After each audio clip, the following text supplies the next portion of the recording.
iniciado el diálogo entre los factores políticos en Venezuela. Diálogo no puede seguir significando para unos venezolanos una suerte de estrategia del gobierno para ganar tiempo. Diálogo no puede significar para otros venezolanos una suerte de mecanismo de la oposición para acercar al régimen. Y no fue una exageración cuando dijimos en nuestra presentación de esta noche que teníamos un panel estelar. Tenemos con nosotros al doctor Asdrúbal Aguiar, jurista, escritor, profesor universitario, ex ministro de la Presidencia y Relaciones Interiores, ex gobernador del estado de Caracas y quien acaba de organizar aquí en nuestra ciudad de Miami un encuentro de expresidentes y ex jefes de Estado con el grupo Ideas y también con el Miami-Dade College del doctor Eduardo Padrón. Muchas gracias, Asdrúbal, por estar aquí esta noche. Gracias, Oscar. Sí. Tenemos con nosotros a Peggy Rivas, periodista venezolana, ex corresponsal de Globovisión. Peggy, muchas gracias. Y el doctor Orlando Viera Blanco, asesor de la Asamblea Nacional de Venezuela. Gracias por acompañarnos esta noche. Sorpresivamente, luego de profunda preocupación en medio de la reunión de ustedes y de lo que estaba ocurriendo de forma concurrente en Venezuela, las protestas, los anuncios, la crispación, el golpe de estado técnico, como han dicho, golpe de mano, suspendiendo el revocatorio, se produce esta incursión de turbas chavistas en la Asamblea Nacional, algo que no ocurría desde Simón Tadeo Monagas, ¿no? Desde el gobierno de Tadeo Monagas, 1848. 1848, aquí la vemos, estas turbas asaltando la Asamblea Nacional. Se produce el documento de la Asamblea y sorpresivamente hay una reunión en el Vaticano con el Papa Francisco y Nicolás Maduro en su viaje de regreso del Medio Oriente y una reunión, una conferencia de prensa donde se anunciaba en Caracas el inicio de un diálogo para el 30 de octubre. Capriles, Machado, y citamos el titular, Capriles, Machado y Ledesma se enteraron por televisión de lo que sucedió hoy. ¿Qué es esto? Bueno, estas son parte de las dinámicas propias a la política, ¿no? Yo debo hacer una suerte de recuento en la reunión de los expresidentes, ex jefes de Estado y Gobierno, como bien lo decía, con el secretario general Almagro de la OEA. Se fue muy claro. Que queda fuera de esta reunión. Se fue muy claro y allí se señaló que la involución democrática que ha sufrido el país desde el momento en que el señor Rodríguez Zapatero se involucra directamente con el gobierno en calidad de observador a pedido del gobierno el 6 de diciembre y hasta el momento actual ha sido realmente grave, catastrófica, y tendría él cuando menos que asumir su responsabilidad por no haber sido un factor de contención como lo fue, debo decirlo, en el año 2004 tanto César Gaviria como Jimmy Carter durante la crisis que llevó al referendo revocatorio de Hugo Chávez Frías, ¿no? En esta circunstancia, lógicamente que la agenda de la oposición, de acuerdo a las informaciones que he recibido, sigue en pie, o sea, no puede detenerse, se seguirá ejecutando, porque en definitiva hubo una ruptura del hilo constitucional. O sea, mañana la reunión de la Asamblea, el miércoles la toma de Venezuela. Exacto, nada de eso se detiene en el camino. Lógicamente que tendría que producirse algún hecho novedoso, por ejemplo, que el gobierno retroceda sobre las medidas que adoptó para frenar de manera definitiva la expresión de la voluntad popular en Venezuela, con una particularidad de lo que realmente hacía gala la revolución en el curso de 17 años, en medio de sus atropellos al orden constitucional, en medio de sus arbitrarias actuaciones en contra de la experiencia democrática, es que eran originariamente productos de la votación popular y de la mayoría del pueblo venezolano. En el momento en que ellos pasan a desconocer abiertamente la voluntad popular, ese hilo del cual pendía la gran duda alrededor del tema sobre si Venezuela era una democracia deficiente o no, ha desaparecido. Entonces lo que queda es simplemente la actuación, la resistencia.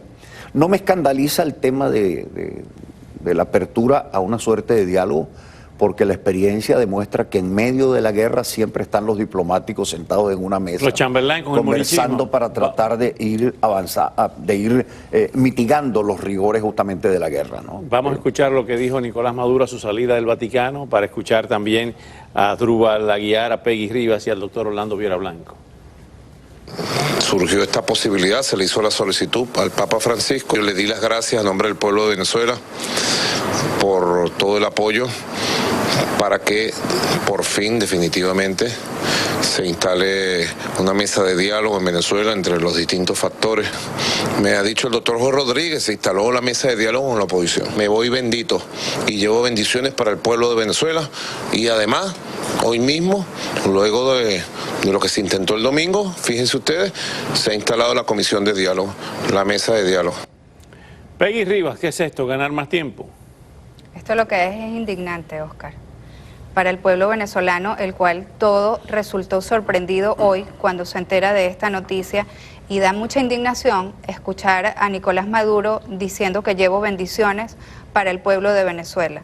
¿Cómo es posible que después de 18 años, y no solo los 18 años, sino después de lo que vimos ayer, cuando se hablaba de que ya esto era una dictadura, que definitivamente la careta se le había terminado de caer, hoy la oposición salga hablando de un diálogo y, en otras palabras, siguiendo el juego de estas personas? Lo acaba de escribir aquí Enrique Capriles en un Twitter: el diálogo solo se puede hacer cuando hay las condiciones, con personas que saben dialogar, pero no se puede dialogar con diablos. Esa fue la expresión que él usó. Pero hay hablando de la secuencia de los hechos, vamos a tratar de organizarnos rápidamente, como decía Asdrúbal Aguiar, lo inesperado, las variables que se presentan en determinado momento y la dinámica, palabra que usted utilizó, de la política.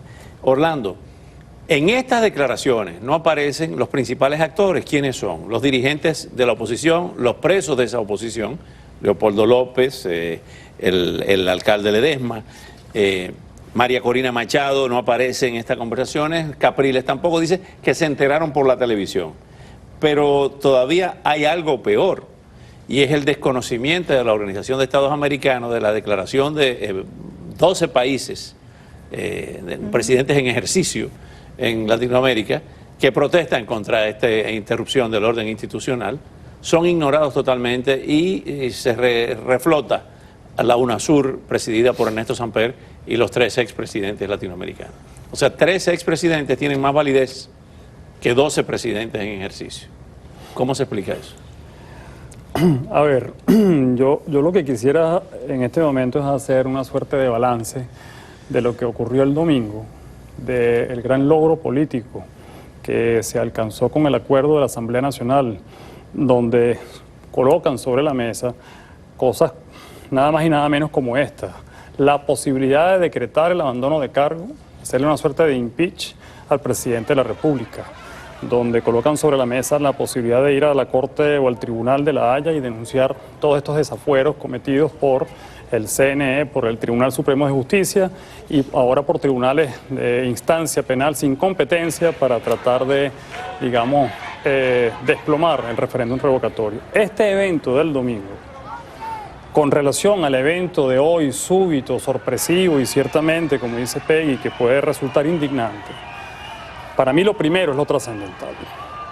Todo este tipo de diálogos que de pronto el propio gobierno ciertamente trata de simbolizar o de viabilizar, cuando a 24 horas antes le estaba diciendo homosexual al monseñor Baltasar Porras, no dejan de ser situaciones que se van diluyendo en la dinámica política, porque lo que trasciende realmente es la posibilidad real de todos los actores políticos principales amalgamados para llevar a cabo una agenda que estuvo diferida desde de la misma llegada de la Asamblea Nacional. Todo esto que ocurrió el domingo, si queremos ser críticos, tenía que haber ocurrido casi que al día siguiente o la semana siguiente de instalada la Asamblea Nacional. Comité de postulaciones, temas de nombramiento o no de el CNE, temas de revisión sobre los magistrados exprés. Creo que eso va a trascender, Oscar, por encima de estos episodios que sí, que indignan. Pero los episodios, vamos a ver el tenor, como decían nuestros jurisconsultos decimonónicos, de Diosdado Cabello. Y tenemos 2 segmentos, la mitad del programa es con ustedes. Vamos a ver lo que dijo Diosdado Cabello. El día de ayer, la Asamblea Nacional intentó dar un golpe de Estado, porque decimos intentó dar un golpe de Estado, porque definitivamente no es quien quiere, sino quien puede. Pero el intento es válido como acción que rompe con la Constitución, y ayer durante la sesión un grupo de venezolanos decidió entrar a la Asamblea Nacional.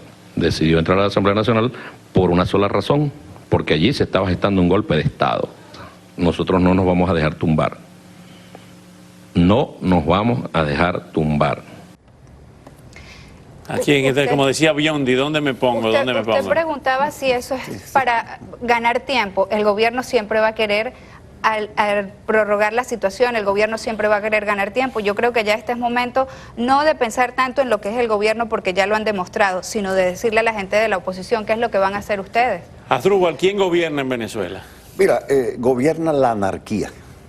Gobierna la anarquía porque el gobierno está fracturado, el gobierno está dividido. Y yo voy a una experiencia que creo que es puntual y es muy decidora al respecto.